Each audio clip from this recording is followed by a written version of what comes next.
Olá, sejam muito bem-vindos ao Ponto de Vista. As eleições gerais para presidente, governadores, senadores, deputados federais e estaduais que serão realizadas no próximo dia 2 de outubro estão cada vez mais próximas e agitando não apenas o meio político, mas também gerando polêmicas e conflitos muitas vezes marcados por atos de violência extrema em nossa sociedade. Para entendermos um pouco esse processo, que tem tudo para fazer destas eleições uma das mais disputadas e conturbadas desde a redemocratização do país, nós convidamos o cientista político Weber Oliveira.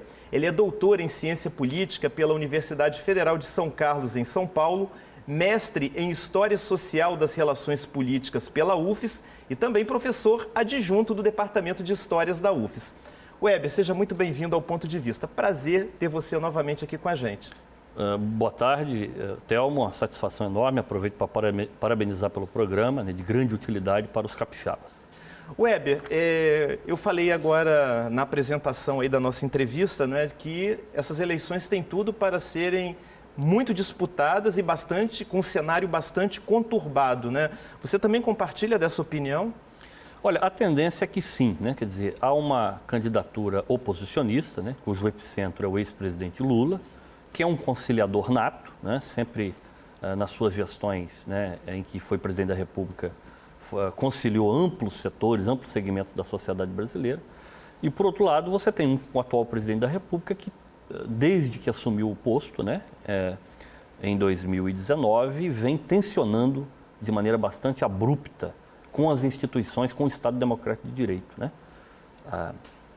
Essa semana mesmo, dias atrás, naquela fatídica reunião com embaixadores, por exemplo, e isso é um fato sem precedentes na história, eu diria até da humanidade, que me rememora, inclusive, aquelas ditaduras de banana da América Latina, da década de 60 e 70. Quer dizer, nem nessas ditaduras um fato semelhante aconteceu. Quer dizer, o sujeito chamar a comunidade internacional, a opinião pública internacional, quer dizer, os embaixadores, e dizer que as suas instituições, que as instituições do país que ele preside, comungam com fraudes eleitorais, Quer dizer, e depondo contra as instituições que ele, presidente da República, preside, Uma coisa absolutamente estapafúrdia, só para ficarmos num exemplo.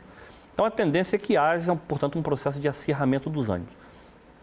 De um lado, há uma candidatura eminentemente que subscreveu, em alguma medida, o contrato de 1988, candidatura Lula, aliada ao Alckmin. Nesse sentido, essa candidatura representa o Pacto de 1988 e o atual presidente da República representa, de certo modo, os valores que, de certo modo, estiveram vigentes no contexto da ditadura de 64. Então, esta é a polarização. Importante fazer uma rápida observação em relação a esse processo da polarização. A polarização em si é um processo que faz parte da política. A política, ela é disputada, via de regra, entre dois polos, Entre 1994, por exemplo, até 2014, a política brasileira esteve polarizada entre PT e PSDB. E era uma polarização, embora, de certo modo, permeada por adversidades naturais da política, mas não extrapolava aquilo que está subscrito na Constituição, O fato novo é a extrema-direita no poder, que, de certo modo, tende a tensionar e a cometer determinados arroubos autoritários que extrapolam, portanto, o Estado Democrático de Direito, Pois é, estamos tendo aí exemplos cotidianos de agressões, justamente envolvendo esses dois setores aí, quer dizer, essas duas candidaturas, partidários dessas duas candidaturas, inclusive resvalando para atos de violência extrema, Você acredita que esses atos de violência extrema, eles tendem a se aprofundar e se acirrar à medida que as eleições vão se aproximando? Se não houver uma força-tarefa por parte das instituições democráticas, dos players, de certo modo, comungam com a democracia, essa é uma tendência que a gente observa no horizonte, Houve, por meio de decreto, inclusive, vários decretos, a possibilidade da ampliação do porte e posse de arma de fogo, por meio daqueles clubes de tiro, entre outras entidades. em alguma medida, porte de arma por parte de pessoas despreparadas, né?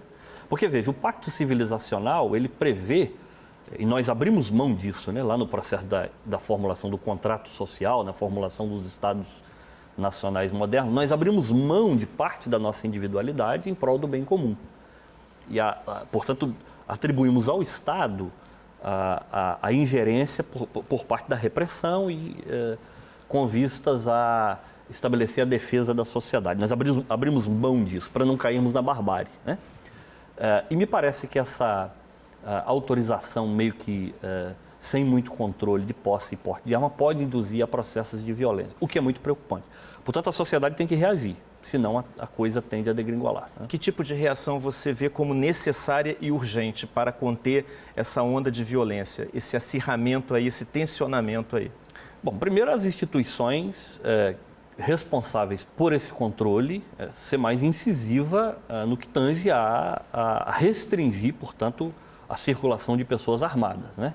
Eu estou me referindo às polícias, né, às Forças Armadas, quem efetivamente concede o porte, e os organismos do Poder Judiciário estarem absolutamente atentos e reagirem na proporção correta quanto a esses arroubos, né? Mas alguns setores das Forças Armadas e também das polícias, tanto civil quanto militares, parecem também bem alinhadas a esse projeto político defendido pelo atual presidente, não? E isso dificulta, né, esse processo. Em alguma medida, sim, mas é difícil precisar o tamanho desse apoio que o atual presidente da República tem nessas organizações. Você acha que é superdimensionado esse apoio? Acredito que sim, né? Há setores, tanto das Forças Armadas quanto das Forças Auxiliares, no caso das polícias militares, que são, pelo menos me parece, bastante democráticas, né? E não são necessariamente apoiadoras do atual presidente da República. Mas, em alguma medida, é preciso que as forças efetivamente democráticas ajam e de maneira bastante enérgica para que a coisa não saia do controle, né? Bom, falando agora um pouco, né, das pesquisas eleitorais, né? Nós tivemos aí as pesquisas mais recentes, elas vêm apontando uma ligeira vantagem do ex-presidente Lula sobre o atual presidente Jair Bolsonaro. Você acredita que essa tendência deve se manter até às vésperas das eleições ou a gente pode ter alguma reviravolta, alguma surpresa aí nesse cenário?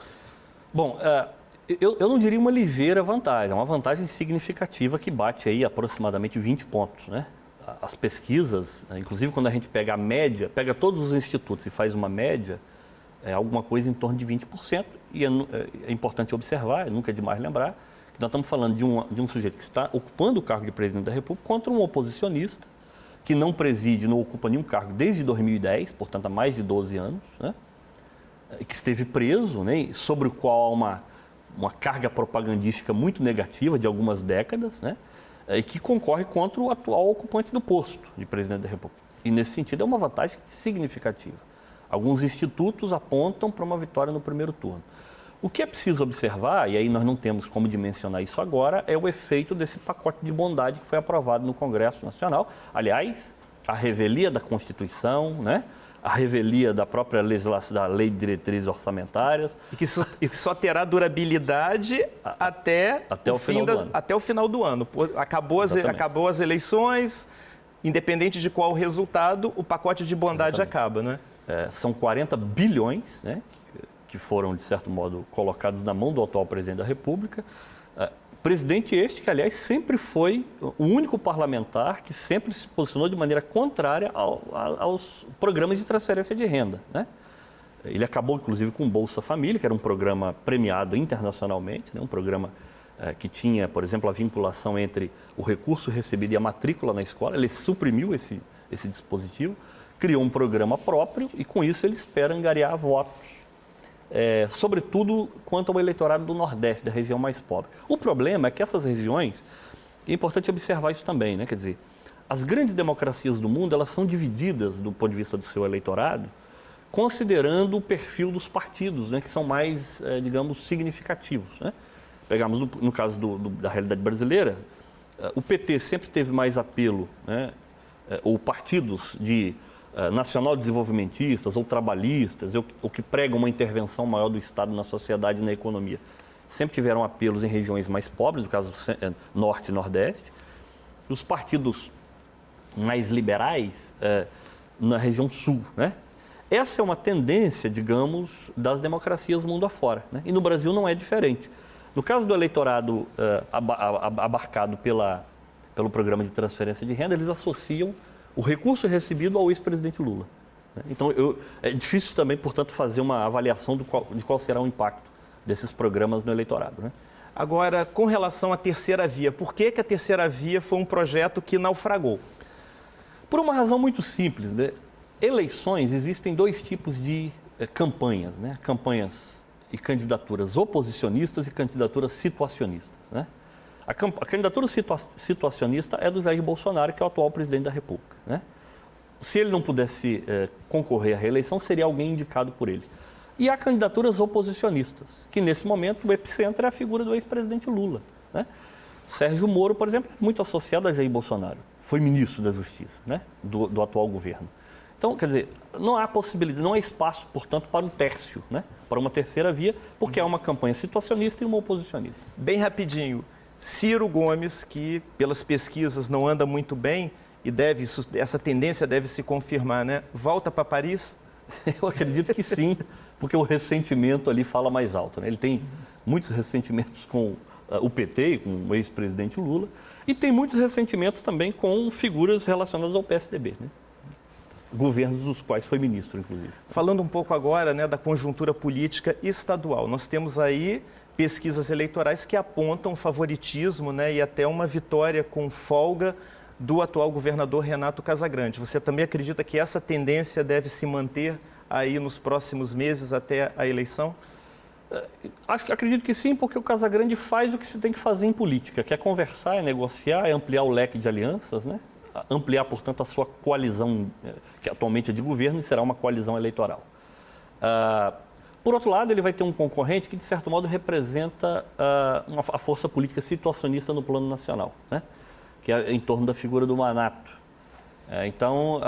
Que é um polo de poder importante que se formou, inclusive, nas últimas eleições municipais, né? Que agrega o atual prefeito de Vitória, o ex-senador Magno Malta, entre outras personalidades vinculadas ao atual governo federal, né? E o Casagrande está fazendo o dever de casa, quer dizer, ampliando o seu leque de alianças, né?